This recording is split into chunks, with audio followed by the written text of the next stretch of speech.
it's about time I got this thing started. So without further ado, let's begin.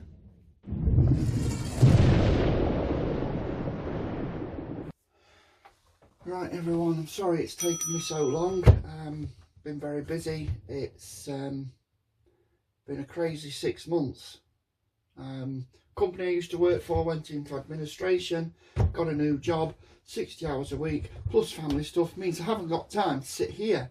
Plus, I've got young Harriet, still building Lego, and when kids want to be creative, you don't stop them. So this is not going to be an unboxing video. I'm just going to get all the chassis parts out and start assembly and just crack on with it, because time is precious. Haven't got much spare time, so it's just going to be a case of get all the chassis parts out, get all the cross members out, get all the axles together. I will do another detailed build on the transmission, and I need to get all the screws out, because there is in here somewhere. It's very well packaged, this, actually. Not in there. Going daft on the interior, just seeing the driver figure. What's in here? More plastic parts. Need to find them. That's a heavy box. That's a heavy box. Screw bags. More screw bags. And we do get bearings in this kit. Look how cool that is. I've seen some unboxing reviews saying that they don't come with bearings. Well, there they are, guys. They're the bearings. So leave the tyres in there for now. We must remember that the gear selector shaft is in that box, along with other metal parts, such as the catwalk. Is that metal?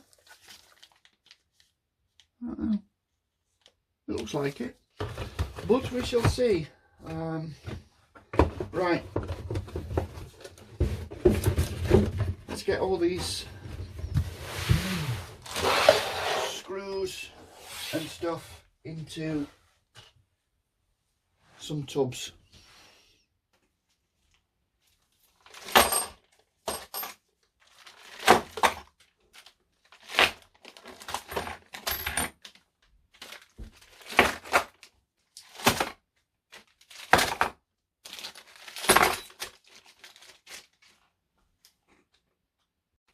So what I have noticed at this point is we still get the bronze bushings for the truck, and we have them in bags D and E.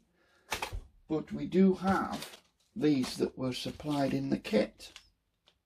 These big ones are for the transmission, the smaller ones are for the steering, bell crank. So I'm assuming the rest is for the axles and the wheels. So we shall see as we are going along. All these need emptying out of their little bags. So everything now has been debagged. A lot of bags don't come with part numbers on, but if they come in parts bag F, I empty all of these into there. So these labels are what I've had off previous models. But before you do that, there's not usually, I've never had a Tamiya kit with a missing part in the 40 years I've been building Tamiya kits. So check the bags that you throw away, because this one here has a small washer in it. It's very easy to not see that. So I know that's come out of parts bag F, because I deliberately placed that in there for an example. And then that was a silver part, this is a black part, and you could easily miss that. So try and work in good lighting and make sure every bag is empty, and then we should be working through these: parts bag A, parts bag B, and parts bag C, D, etc. But sometimes when we get to parts bag D, we might have to use a B and an A. That's why I put them like this. It's far better to be slightly organised. Plus, if I have to clear the bench, it's not a big job for me to push everything to one side so other people can you know, mess with Lego. And it's just my way. I'm lucky I've got the room to be able to do this, but these are just food trays, they're nothing too exciting. I've got magnets in this one, so what I'm going to do with those,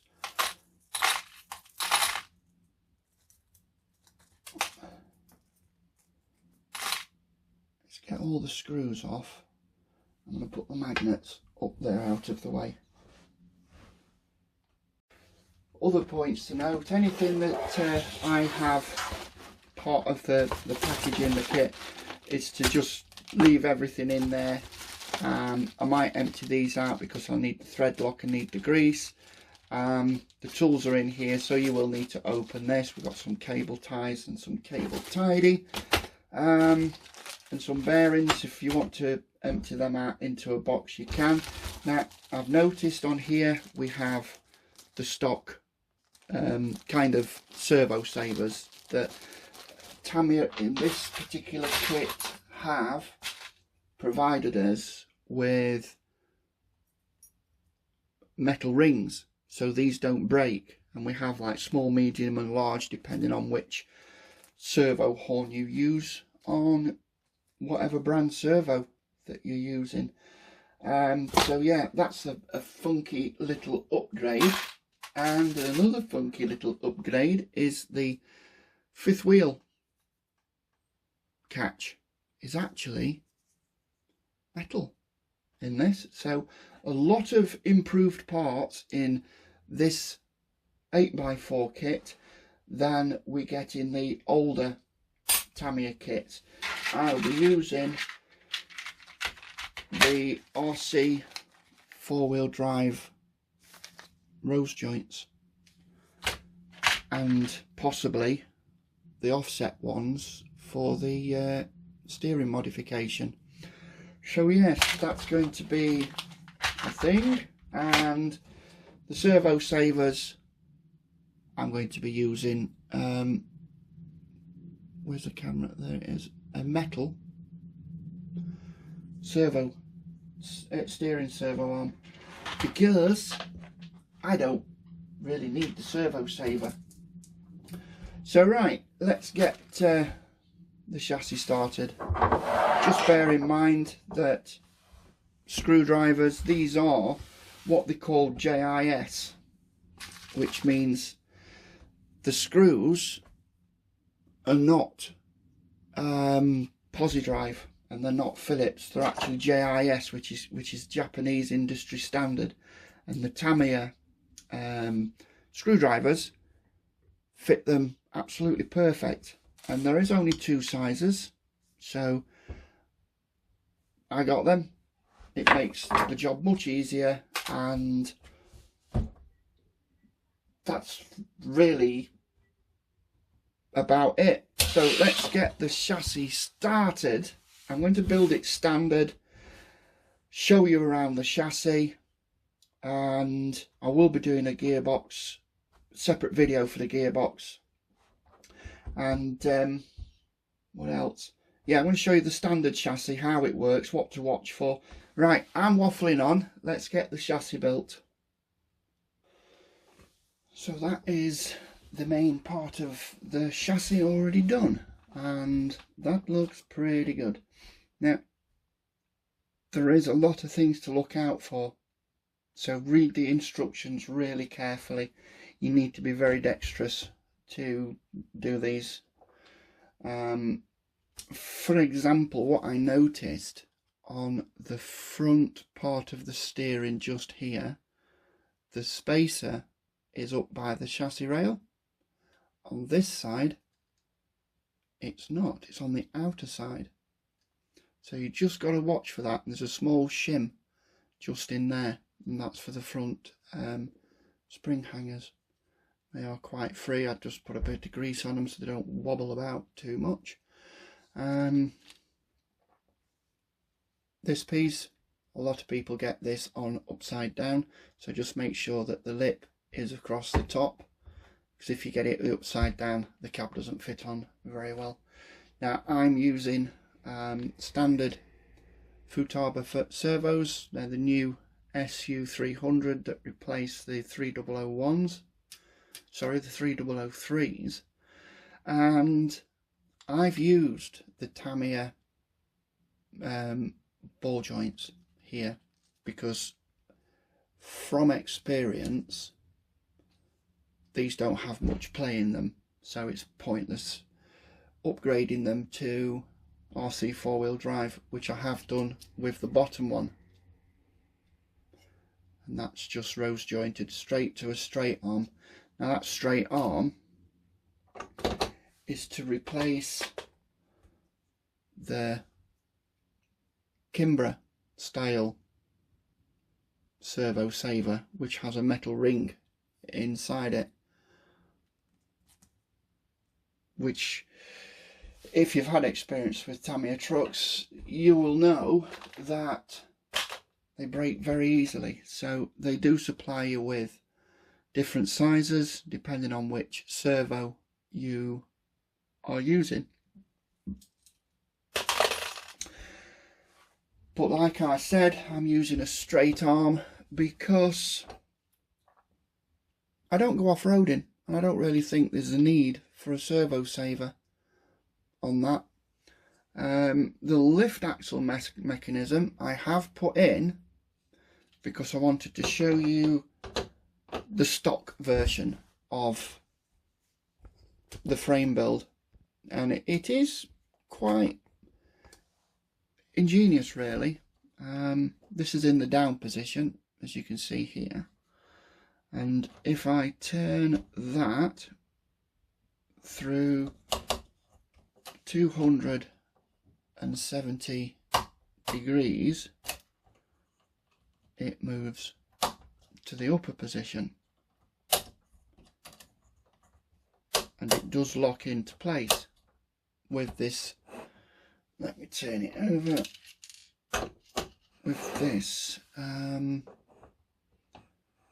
genius bit of, let me see if I can't get you in there. You can see there's like a spiral underneath this, what looks like brass, and as you can see there's a cam that pushes it backwards after it's located into this top bit, and it's the same on the other end. So as that goes down, it clicks into that position, and then if you continue turning it, it locks it into that position. Now that's all very good.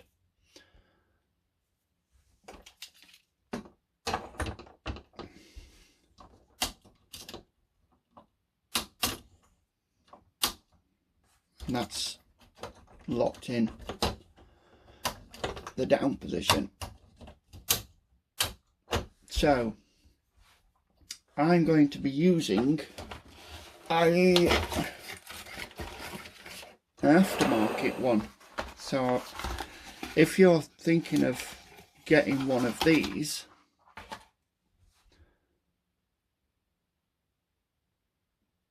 then if you've got all this assembled, you're going to need to disassemble it to fit this in, because this obviously fits between the chassis rails. So, yes, it's a complete disassembly job.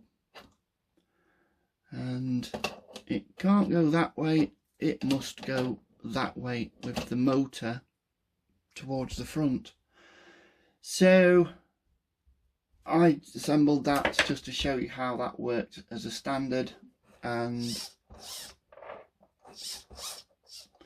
that's how it is. And now I'm going to disassemble it to get this through. And I have noticed on this that there is a hole that goes all the way through. Now whether that is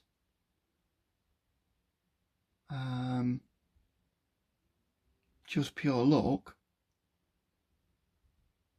because I'm going to use that as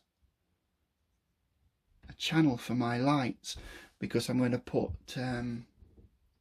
some holes through the frame so I can get from the front, from the back lights to there. And I've got to figure out if this goes this way up or this way up, and whether or not I'm going to have to use more screws. I think it goes this way up, because those 3 screws that are in here look like they'll fit in there, and these 2